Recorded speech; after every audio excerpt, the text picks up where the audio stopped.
PM Shri school Jawahar Navodaya Vidyalaya Gulabgarh Yamunanagar. The reflection of chapter The Beggar, submitted by Yash Kera, submitted to Mrs. Daisy Ma'am.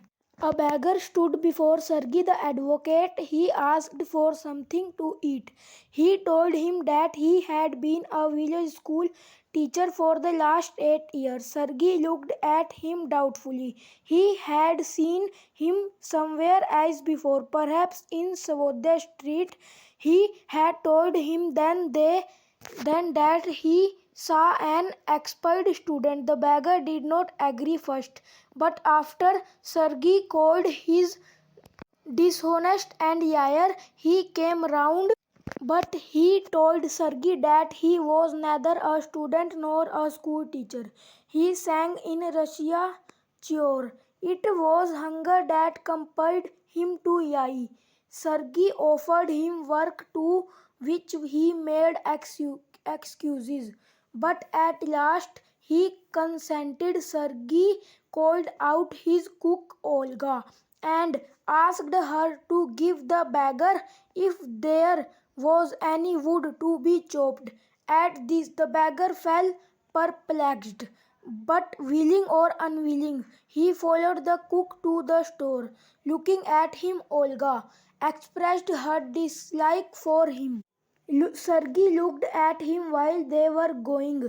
Olga opened the door. At first he sat thinking deeply. Then he picked up the axe, but it fell.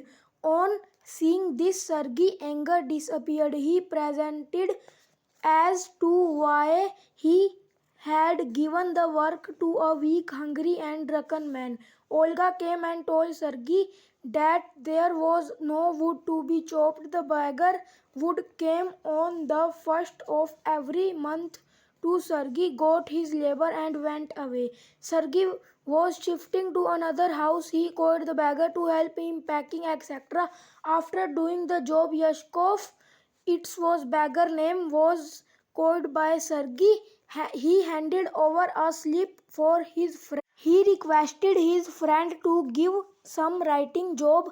Yashkov went away. They meet after 2 years. Sergei was paying money for the ticket at the theater. He recognized Yashkov. He asked him now he was where he was working, how much he got, etc. Yashkov told him that he was a notary. Then he got 35 rubles a month. He was very satisfied with this job. Sergei praised himself for changing his life from a beggar to a writer of documents. Although Yashkov thanked him for his kindness, he told him frankly that it was Olga and not Sergei who had transformed his life from a beggar to an honest gentleman. On further enquiry, he told Sergei that it was Olga who took pity on him. She chopped wood for him and wept for him. She prayed to God to make him a good man. And I am here before you, expressed Leskov. Thank you.